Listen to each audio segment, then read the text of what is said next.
उन तथागत सम्मा संबुद्ध भगवान को मिलकर 3 बार नमो तस्स से उच्चारण करेंगे। नमो तस्स भगवतो अरहतो सम्मा संबुद्धस्स। नमो तस्स भगवतो अरहतो सम्मा संबुद्धस्स। नमो तस्स भगवतो अरहतो सम्मा संबुद्धस्स।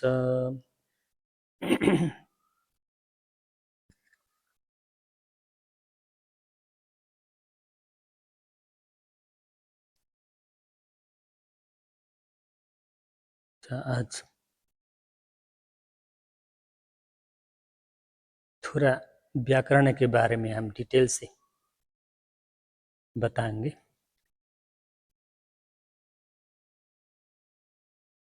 व्याकरण में उच्चारण के मुख्य स्थानों की सूची इस प्रकार है। 1 कंठ स्थान, 2 तालु स्थान, 3 मूर्धा स्थान, 4 दंत स्थान, 5 ओष्ठ स्थान, 6 नासिका स्थान और दोनों स्थान द्विजा कहते हैं उसे। कंठ तालु 7, 8 कंठ ओष्ठ, 9 दंत ओष्ठ। इस प्रकार है। कंठ से उन ध्वनियों का उच्चारण होता है जिनके बोलने में जीभ का पिछला भाग और गले का ऊपरी हिस्सा शामिल होता है। जैसे अ क वर्ग क ख ग घ ङ बोलने में जीभ का पिछला भाग और गले का ऊपरी हिस्सा शामिल होते हैं। अ क ख ग घ ङ। समझ में आया? और ह और विसर्ग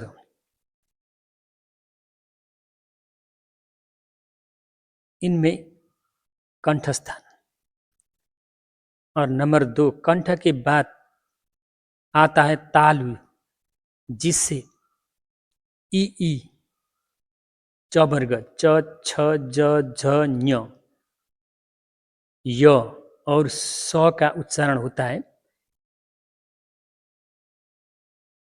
हमारी जीभ के अगले भाग और कठोर तालु यानी मुंह की छत के आगे वाले हिस्से के मिलने से होता है ये तालु स्थान।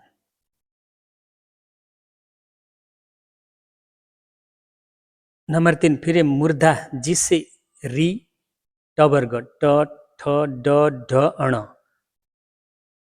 र और मूर्धन्य स,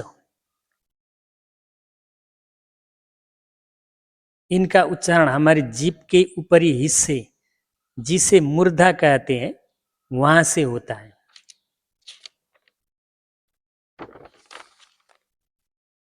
इसमें जीभ थोड़ी मुड़ती और ऊपर वाली हिस्से को छूती है।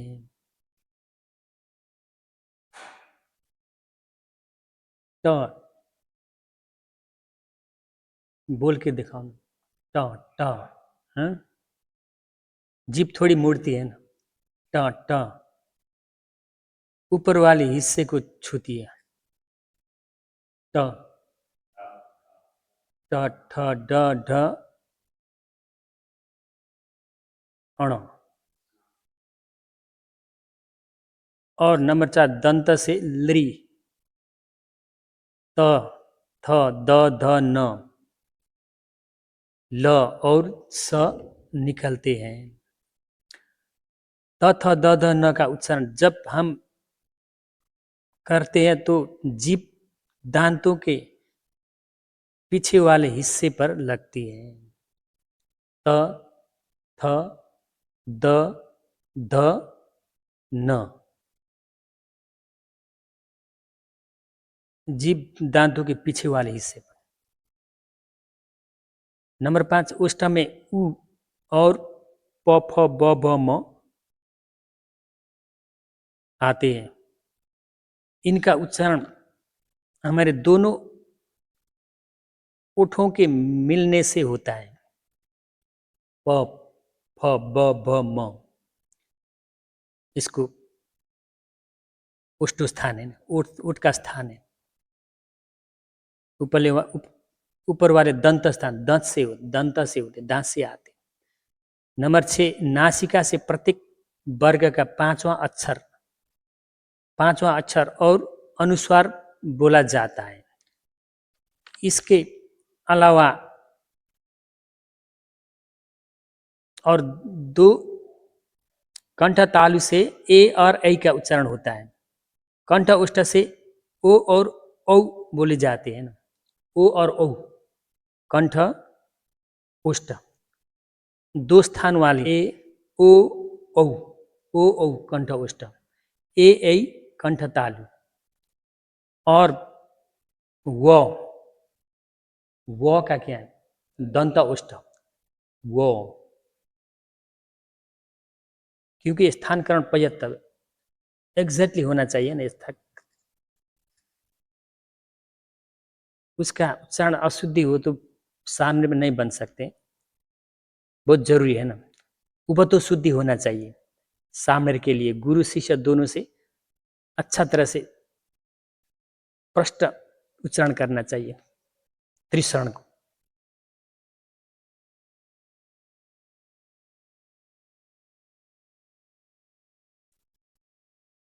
अच्छा, कल एक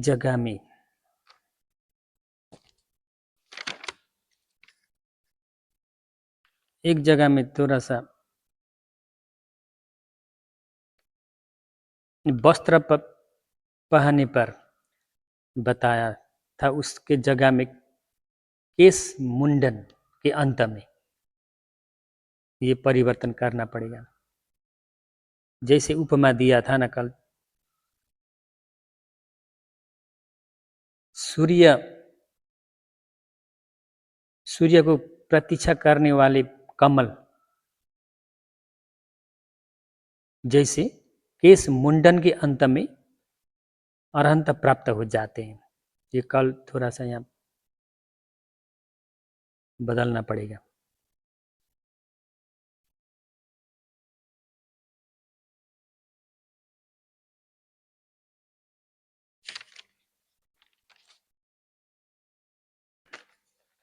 अच्छा, अंधक अठकथा में नाम जोड़कर उच्चारण करने की भी परंपरा कही गई है।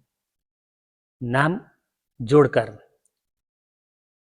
जैसे अहम भन्ते बुद्ध रखितो यावत जीवम बुद्धम शरणम गच्छामि, ऐसे नाम जोड़कर उच्चारण करने की भी परंपरा कही गई है, किंतु पाली अठकथाओं में इसका उल्लेख नहीं है। अतः नाम न जोड़ने पर भी शरणगमन मान्य रहता है। इस प्रकार 3 बार द्विपक्षीय उपतो शुद्धि से शरणगमन कराकर पहले प्रवज्या और उपसंपदा की अनुमति दी गई। बाद में भिक्षु उपसंपदा को निरस्त का अर्थ क्या है, हटाकर, निषेध कर केवल सामने प्रवज्य को ही इस प्रकार मान्य किया गया। अतः वर्तमान में शरणगमन से भिक्षु नहीं, केवल सामने बनता है। यदि इस प्रकार सामने अवस्था में स्थित व्यक्ति बुद्धिमान हो तो वहीं पर पाणातिपाता वैरमणि, आदिन्नदाना वैरमणि, जाता रूपा रजता वैरमणि आदि शीलों का भी उच्चारण कराया जा सकता है। अंधक अठकथा में अहम भन्ते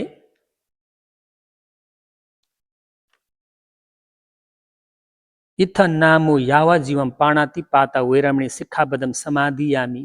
ऐसे पाली अठकथा में नाम सहित संकल्प उल्लेख है, किंतु पाली अठकथाओं में नहीं, पाली अठकथाओं में नहीं, अंधका अठकथाओं में, किंतु पाली अठकथाओं में तो इसका निर्देश नहीं मिलता।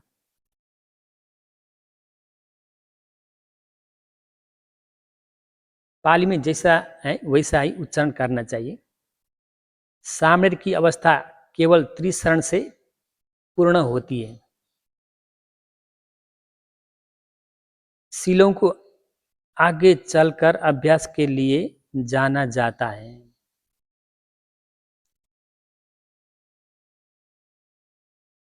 इसलिए जो पाली पद्धति से नहीं सीख सकते, पाली पद्धति से नहीं सीख सकते, उन्हें अर्थ को अपनी भाषा में भी समझाया जा सकता है। जब तक शीलों की समझ परिपक्व न हो और पात्र वस्त्र धारण रहन सहन और भिक्षा की विधि में प्रवीणता न आए, तब तक उन्हें भिक्षा या अन्य कार्यों के लिए नहीं भेजना चाहिए। उन्हें बालक की भांति समीप रखकर संरक्षण देना चाहिए। क्या करना है, क्या नहीं, क्या उचित, क्या है उचित, क्या अनुचित, क्या है, कप्य अकप्य सब विस्तार से सिखाना चाहिए।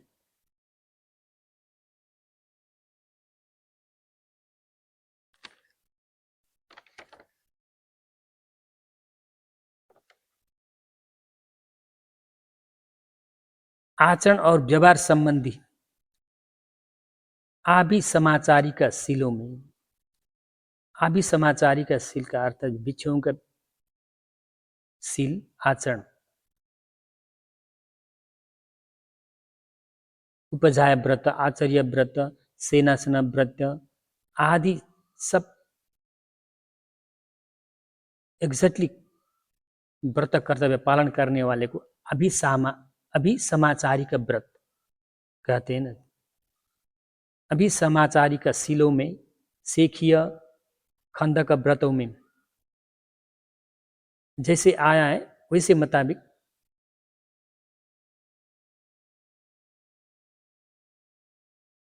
निरंतर प्रशिक्षण देना चाहिए। इस प्रकार श्रावण को 10 प्रकार के दोषों से, 10 लिंगों को विरत करवा के दूर से उसको विरत करवा के अभिसमाचारी का आचरण को अच्छी तरह से आचरण करना चाहिए, सिखाना चाहिए। 10 शील का पूर्ण अभ्यास करना चाहिए, 10 लिंग का, क्योंकि सामने इस 10 लिंग बहुत जरूरी है ना। थोड़ा सा उल्लंघन करे तो उसको पराजित हो सकते ना, जानबूझ से इंसान बन जाते हैं। इसलिए 10 लिंग को अच्छी तरह से बताना चाहिए, अभ्यास होना चाहिए। इस प्रकार प्रवज्ञा विनिश्चय समाप्त होता है। पाचित्यादि योजना में बुद्धम शरणम गच्छामि का आचरण यदि नासिक्य रूप में किया जाए तो पूरा वाक्य बिना टूटे एक प्रवाह में बोला जाए। नासिक के स्थान पर ओठ बंद रखे जाएं।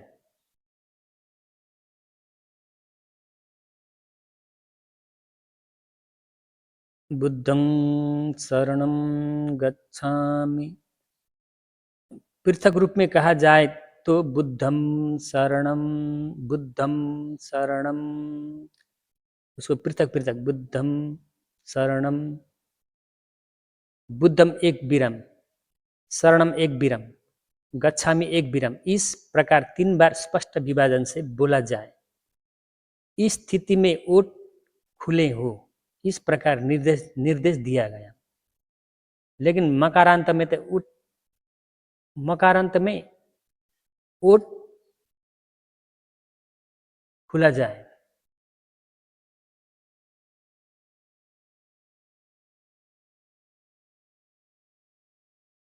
और उसी प्रकार अभ्यास किया जाता है। अट्ठकथा के अनुसार नासिकीय रूप में संधि बनाकर और मकारांत रूप में विभाजन कर अक्षर स्तर पर शुद्धता रखी जाती है। पूरे वाक्य की परीक्षा नहीं की जाती। यह मत बहुत तरह तरह का है ना। विमति का मत है, विमति टीका के मत भी हैं, सारथा टीका की मत है, पाचित्यदि योजना के मत है और अट्ठकथा के मत, तो अनेक तरह के मत हैं। कुछ आचार्य कहते हैं कि सामने को द्विगुण वस्त्र संगाटी देना चाहिए।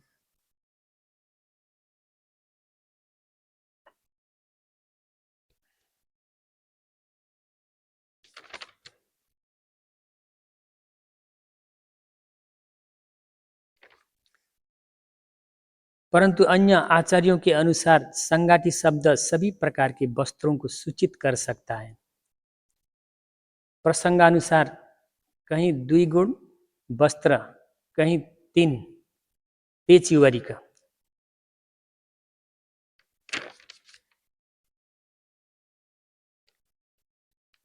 भिक्षुनी में 5, भिक्षुनी के लिए तीचिवर, उदक साटिका, संकाचिका, छाती ढकने वाले वस्त्र, कुल 5 चीवर का विधान मिलता है। अतः प्रसंगानुसार ग्रहण करना चाहिए। इसलिए श्रामेर के लिए सामान्यतः 2 वस्त्र पर्याप्त माने गए हैं।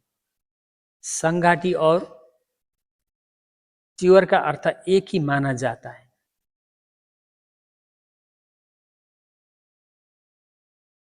वजीरा बुद्धि टीका के अनुसार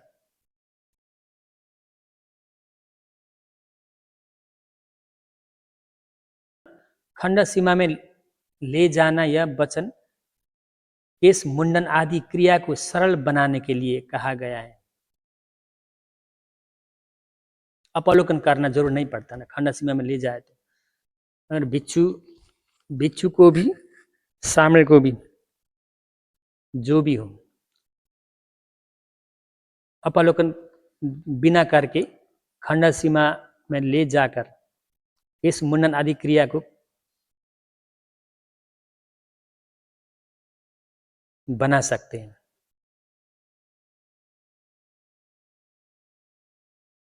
दूसरे जगह पे तो अपलोकन, सब भिक्षुओं को अपलोकन करना पड़ेगा। अपलोकन आज उसका पब्बज, सामने का पब्बज जितने केश मुंडन का अभी कार्य है, ऐसे सबको सूचित देना चाहिए। खन्ना सीमा में वो जरूर नहीं पड़ता। इससे यह समझना चाहिए कि जहाँ भिक्षु उपस्थित हो वहाँ अन्य व्यक्ति से इस नया श्रामेर का मुंडन करो, ऐसा कहना उचित नहीं है। यदि उपजाया बिना मुंडन आदि के केवल शरण देकर प्रवज्ञा देना चाहे तो वह प्रवज्ञा नहीं मानी जाती। पर यदि भिक्षु उपसंपदा के लिए कमवाचा का पाठ किया जाए तो वह भिक्षु बनता है। यह एक मत है। कुछ आचार्य का मत है। अन्य एक मत के अनुसार शरण से ही प्रवज्ञा और भिक्षुत्व की अनुमति होने से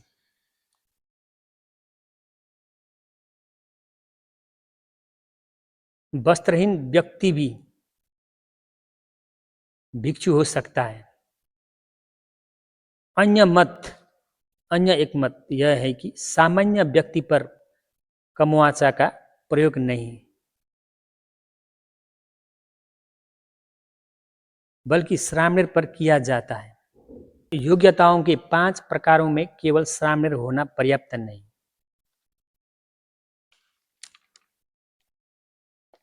5 प्रकारों संपत्ति, 5 पंच संपत्ति है ना।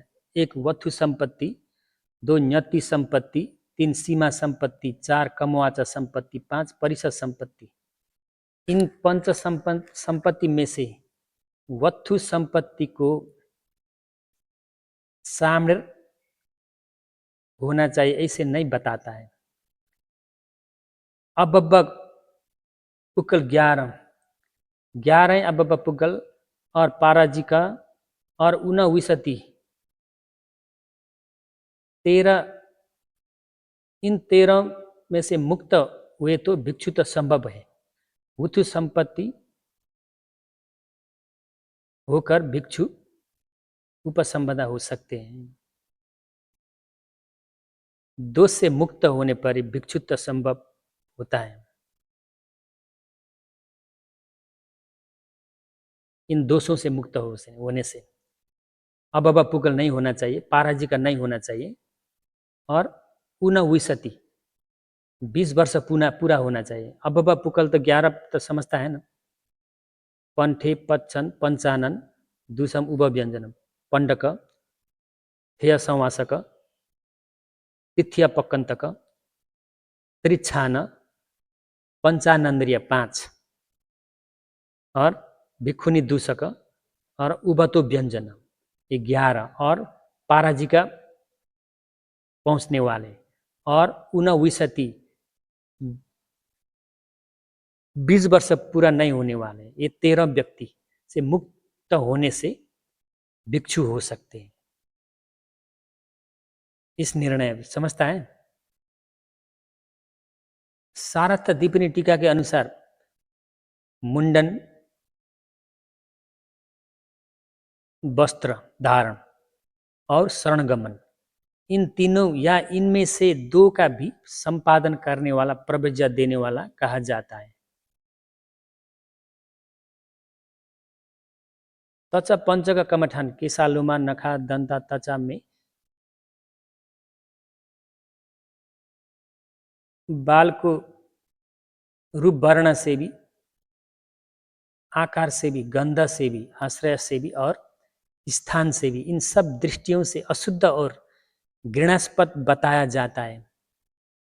भोजन में बाल दिखाई दे तो उसे अशुद्ध मानकर त्याग दिया जाता है। रात्रि में स्पर्श से भी वही घृणा उत्पन्न होती है। असमवारे बाल की गंध या जले हुए बाल की गंध अत्यंत अप्रिय होती है।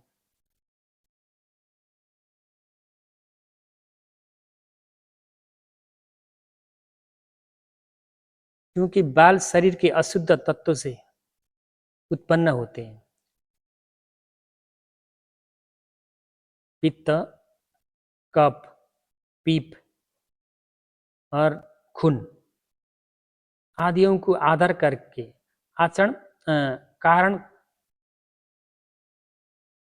आश्रय कारण करके फलस्वरूप उत्पन्न होते हुए अशुद्ध स्थान में उगे हुए शाक के समान हैं और शरीर के विभिन्न अंगों में स्थित होने के कारण वे अपवित्र स्थल पर उगे हुए 32 कोठा से अपवित्र टट्टी पे उगे हुए कुकुर मुत्ता मशरूम समान माने जाते हैं। ये बहुत फायदा है ना इसको मन स्वीकार करने से।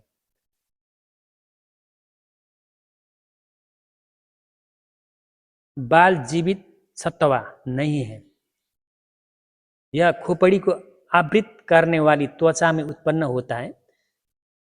जैसे पर्वत शिखर पर उगने वाली घास यह नहीं जानती कि मैं पर्वत पर उगी हूँ और पर्वत भी यह नहीं जानता कि मेरे ऊपर घास उगी है, उसी प्रकार बाल और त्वचा एक दूसरे को नहीं जानते। अतः बाल शरीर में एक पृथक अवयव मात्र है, इसमें चित्त नहीं है, इसे व्यक्ति या प्राणी नहीं कहा जा सकता। यह शून्य है, जीव से रहित है, न यह सत्व है न प्राणवान, यह कठोर पृथ्वी धातु है। इस प्रकार स्पष्ट करना चाहिए। विमति टीका के अनुसार जिनमें उपनिश्रय बलवा निश्रय योग्यता नहीं है, उन्हें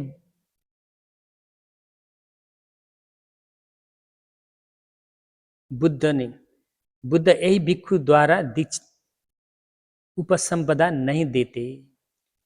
अतः उनके लिए विधि स्थापित करने हेतु शरणगमन द्वारा प्रव्रज्ञा देने का विधान किया गया, ऐसा समझना चाहिए। मुंडन, वस्त्र धारण और शरण ये तीनों प्रव्रज्ञा के अंग हैं। इनमें से अंतिम दो केवल भिक्षु ही करते हैं। इसको प्रव्रज्ञा दो कहना इन तीनों क्रियाओं के लिए ही है। इससे यह भी सिद्ध होता है कि अल्प वर्षीय भिक्षु शरण गमन नहीं दे सकते। वर्ष कम वाले भिक्षु शरण गमन नहीं दे।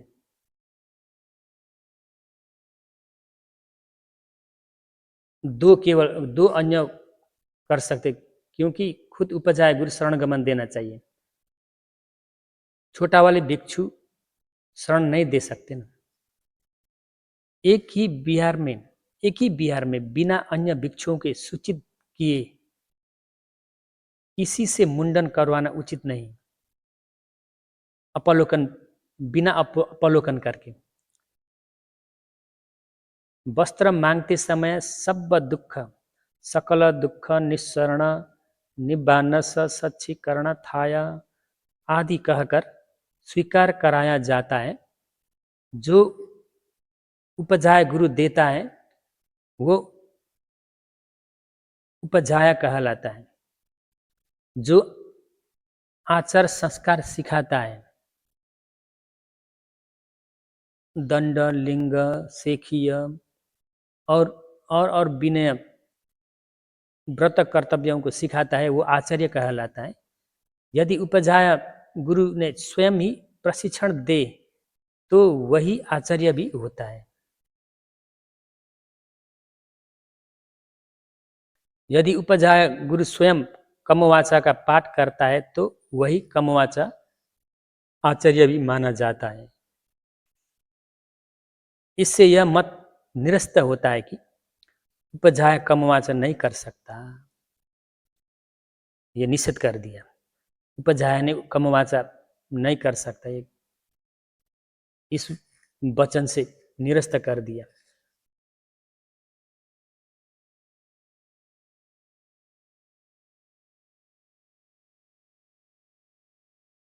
शैक्षिक सेखीय नियमों, आचरण विधियों और खंडक व्रत, सेखीय खंडक व्रत, अन्य लोकवज शिक्षा पदों में सामणेरों को अभ्यास करना चाहिए। यदि वे ऐसा ना करें तो वे अलज्जी होकर दंड के अधिकारी होती, अलज्जी बन जाते ना। इसलिए अलज्जी वाले को सिलवान भिक्षु ने उससे लेन देन नहीं करते। पहले इतना विनयधर गुरुओं ने बहुत होशियार से संगत करते ना। अलज्जी सामने को भी दूर से रहते।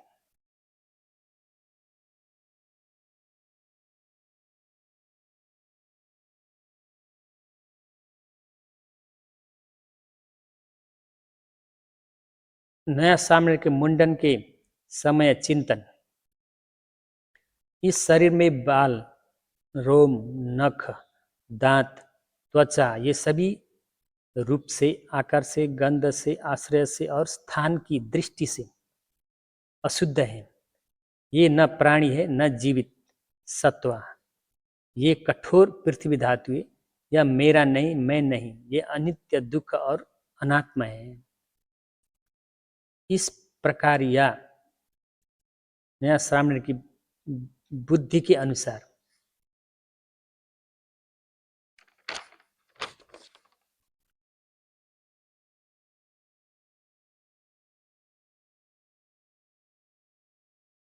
तुलना करके समझाकर मुंडन के समय उसे इस पर मनन कराया जाता है। मुंडन के समय कल बताया था ना, बिना कमठान से नहीं कराना चाहिए मुंडन को, क्योंकि उसका पूर्व जन्म अगर उपनिश्रय से आने वाले हो तो उस केस मुंडन के अंत में भी अनंत बन जा सकते, इसलिए बहुत जरूरी है ना मुंडन के समय। बद्धवज्ञ कथा।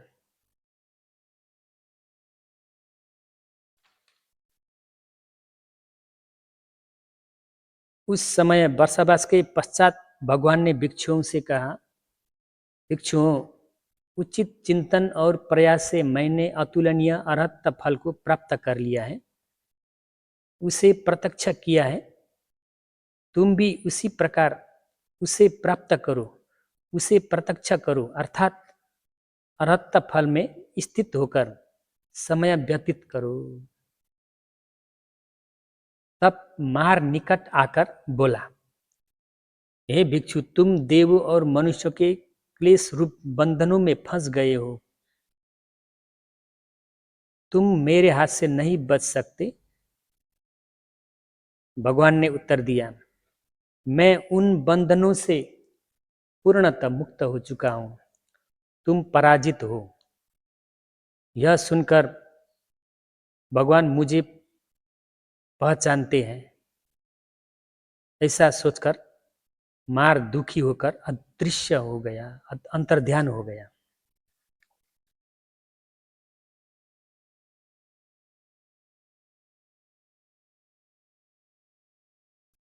भगवान वाराणसी में यथेष्ट समय तक यथाभिरंत जितना पसंद है उतना तक निवास कर उरुबेला वन की ओर जाते हुए एक वृक्ष के नीचे ठहरे।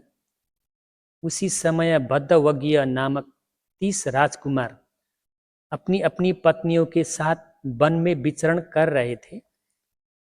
उनमें से एक के पास पत्नी न थी, अतः वह एक गणिका को साथ वेश्या को साथ लाया था। वह स्त्री अवसर पाकर उनके सामान लेकर भाग गई। उसे खोजते हुए वे बुद्ध के समीप पहुंचे और बोले, भगवान, क्या आपने किसी स्त्री को देखा है? भगवान ने कहा, राजकुमारों, उस स्त्री से तुम्हारा क्या संबंध है? उन्होंने उत्तर दिया, भगवान, वह हमारे सामान लेकर भाग गई है, हम उसे खोजते हुए यहाँ आए हैं। भगवान ने पूछा, राजकुमारों, बताओ, स्त्री को खोजना और अपने आप को खोजना, इनमें से कौन तुम्हारे लिए अधिक हितकारी है? उन्होंने कहा,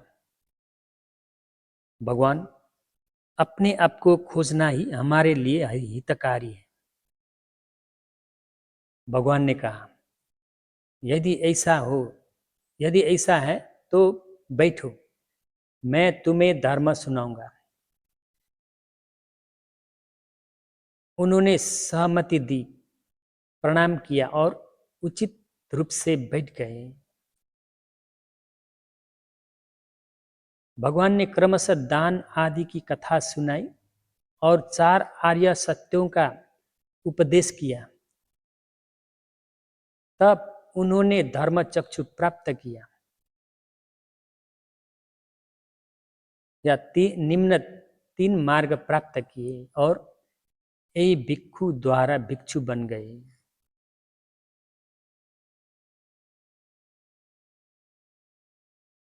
अट्ठकथा के अनुसार बद्धवज्ञ वे राजकुमार ही थे। वे रूप और चित्त से सुशोभित होकर समूह में विचरण करते थे, इसलिए उन्हें बद्धवग्गीय कहा गया। धर्म चक्षु प्राप्त करने का अर्थ है कुछ का श्रोतापन्न, कुछ का सकृतागामी और कुछ का अनागामी होना। यहाँ निम्न 3 मार्गों को ही धम्मचक्षु कहा गया है। धर्मचक्षु पूर्व जन्म में ये वही थे जिन्होंने एक जातक कथा में उपदेश सुनकर छक्क निपत तुंडीला जातक पे ये 33 लोग शराबी होकर सुअर राजा का धर्म देशना सुनने का अवसर पाने से पंचशील का पालन किया था। यह उनके वर्तमान विशेष ध्यान उपलब्धि का कारण है। सार्थ दीपनी टीका के अनुसार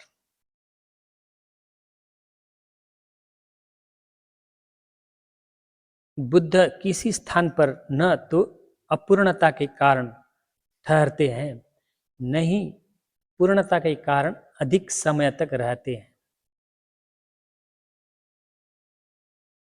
वे वहां ठहरते हैं जहां शरण, शील और साधना में स्थित अथवा मार्ग फल के योग्य लोग हो, ताकि उन्हें उन्नत किया जा सके।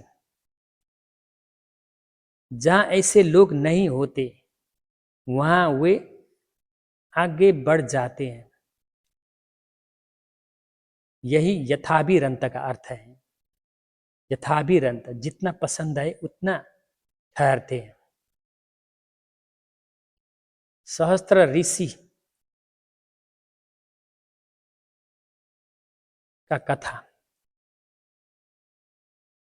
बद्धवग्गियों के भिक्षु बनने के बाद भगवान अपने मार्ग पर चलते हुए उरुबेला वन पहुंचे, जहां 3 महान ऋषि रहते थे। वहां 500 ऋषियों के प्रमुख उरुबेला कश्यप के पास जाकर बोले,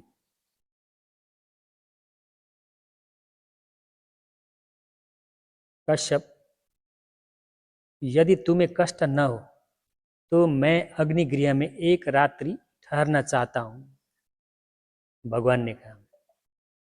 और कश्यप ने कहा कि हे श्रमण, मुझे कष्ट नहीं, पर वहां एक महान नाग रहता है, वह तुम्हें हानि न पहुंचा दे।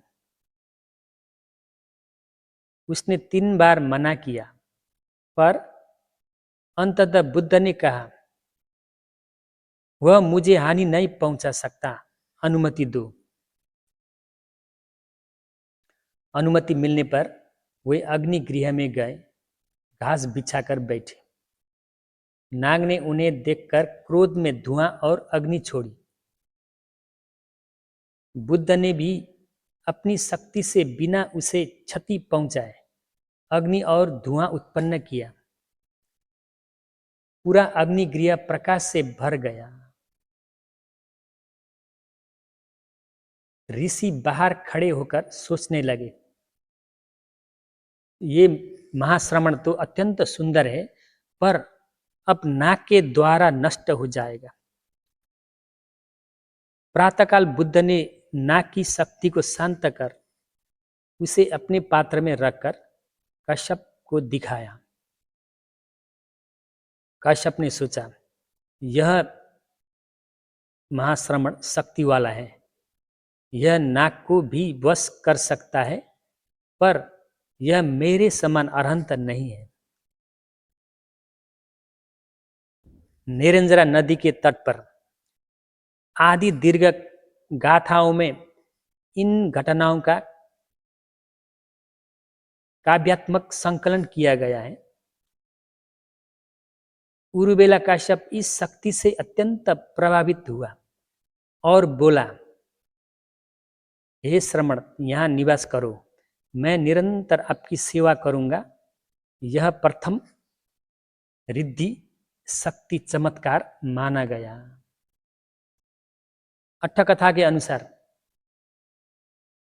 काश्यप स्वयं को अरहंत मानकर ऐसा कहता है, नेरेंजरा आदि गाथाएं बात में जोड़ी गई मानी जाती है। विमति टीका के अनुसार नाग को बस में कर उसे शरण और सील में स्थापित कर पूरी रात अपने अधीन रखने के पश्चात उसे पात्र में रखकर दिखाया गया। यह बलपूर्वक पकड़ाना नहीं था।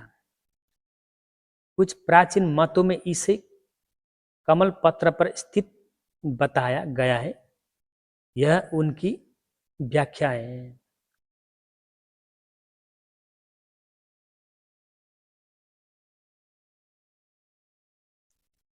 उस समय भगवान उरुबेला काश्यप के आश्रम में आश्रम के निकट एक वन में ठहरे। मध्य रात्रि में 4 देवता उस वन को प्रकाशित करते हुए बुद्ध के पास आए और सेवा की। प्रातःकाल काश्यप बुद्ध के पास गया और भोजन के लिए आमंत्रित किया। भोजन के पश्चात उसने पूछा, जो रात्रि में अग्नि के समान प्रकाशमान होकर आए थे वे कौन थे? जब उसने सुना कि वे 4 देवता धर्म सुनने आए थे तो उसने सोचा, यह महाश्रमण अत्यंत शक्तिशाली है। देवता भी इसका उपदेश सुनने आते हैं, फिर भी यह मेरे समान अरहंत नहीं है। बहुत घमंड है, घमंड है ना काश्यप का। भगवान भिक्षा के बाद उसी वन में ठहरे रहे। यह दूसरा रिद्धि शक्ति चमत्कार है।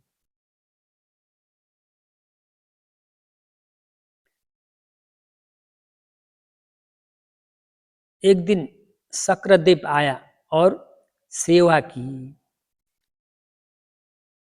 प्रातःकाल काश्यप ने भोजन के लिए बुलाकर पूछा,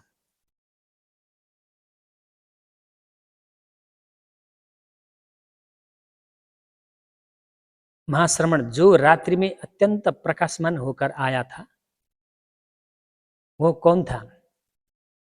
जब उसने जाना कि वो शक्रदेव था, इंद्रदेव था, तो उसने सोचा, यह तपस्वी अत्यंत शक्तिशाली है। शक्रदेव भी इसके पास आता है, फिर भी यह मेरे समान अरहंत नहीं है। भगवान पुनः उसी वन में ठहरे रहे। यह तीसरा रिद्धि शक्ति चमत्कार है।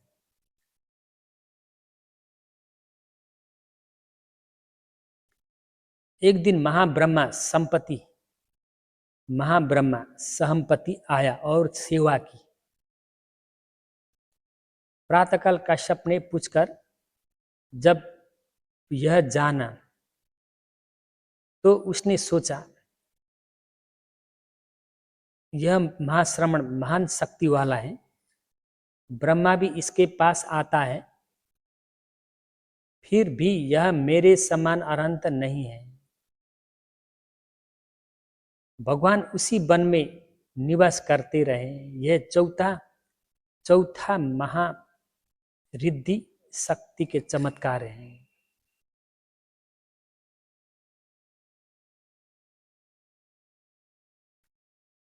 फिर एक दिन अंग और मगध के लोग उरुबेला काश्यप के पास महादान देने आए। काश्यप ने सोचा, यदि यह महाश्रमण यहाँ आकर अपनी सिद्धियां रिद्धि शक्तियां दिखाएगा तो लोग इसे अधिक सम्मान देंगे और मेरा मान घट जाएगा। अच्छा हो कि यह महाश्रमण प्रातः न आए।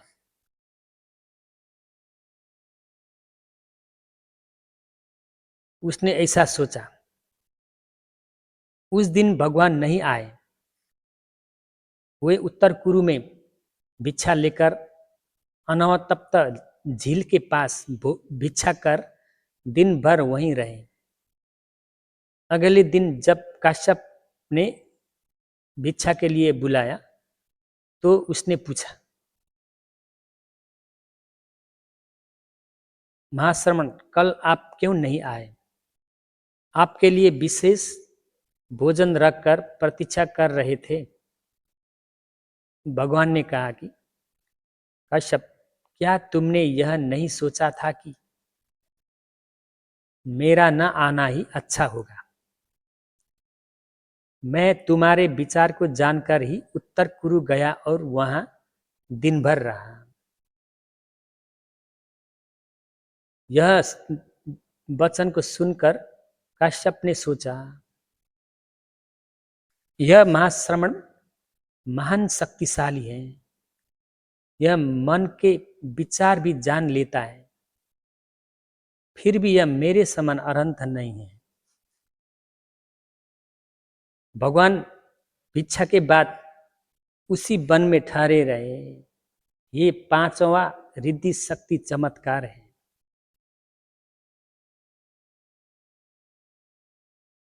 सारथा दीपनी टीका के अनुसार रिद्धि शक्ति चमत्कार का अर्थ है विपरीत मत वालों को पराजित करना और योग्य शिष्यों के क्लेशों को हटाना। यह 3 प्रकार का होता है। इद्धि अलौकिक शक्ति, आदेशना नंबर 2 आदेशना मन को जानना और नंबर 3 अनुशासन उपदेश देना।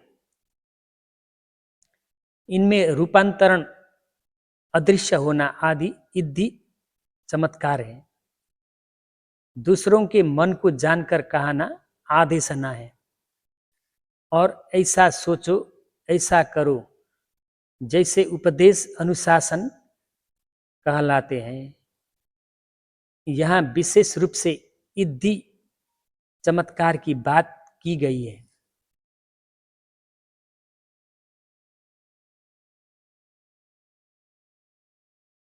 एक दिन भगवान को पंक्शुकुल वस्त्र प्राप्त हुआ। उन्होंने सोचा, इसे कहाँ धोऊं? तब इंद्रदेव ने अपने बल से एक सरोवर उत्पन्न कर कहा, यहाँ इसे धोइए। फिर उन्होंने सोचा, इसे कहाँ निचोड़ूं? इंद्रदेव ने एक बड़ा पत्थर रखकर कहा, यहाँ निचोड़िए। फिर उन्होंने सोचा, इसे कहाँ सुखाऊं? तब वृक्ष देवता ने शाखा झुका दी और कहा, यहाँ सुखाइए।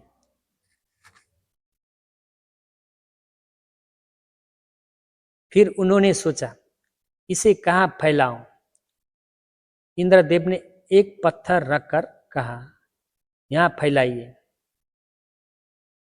प्रातःकाल में उरुवेला काश्यप ने आकर पूछा, यह सरोवर आदि पहले नहीं थे, ये कैसे उत्पन्न हुए? जब यह सब बताया गया तो उसने सोचा, यह महाश्रमण महान शक्ति वाला है। देवता भी इसकी सेवा करते हैं, फिर भी यह मेरे समान अरहंत नहीं है। भगवान भिक्षा के बाद उसी वन में रहे। इस प्रकार 4 रिद्धि चमत्कार सरोवर, पत्थर, झुकी हुई शाखा और पुनः पत्थर।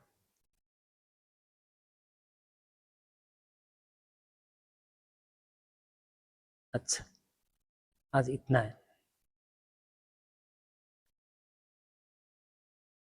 इदं मे पुण्यं मासव खया वहं होतु, इदं मे पुण्यं निबानस पचयो होतु, मम पुण्यभागं सब सतानं भाजेमि, ते सबे में समं पुण्यभागं लभन्तु। साधु साधु साधु।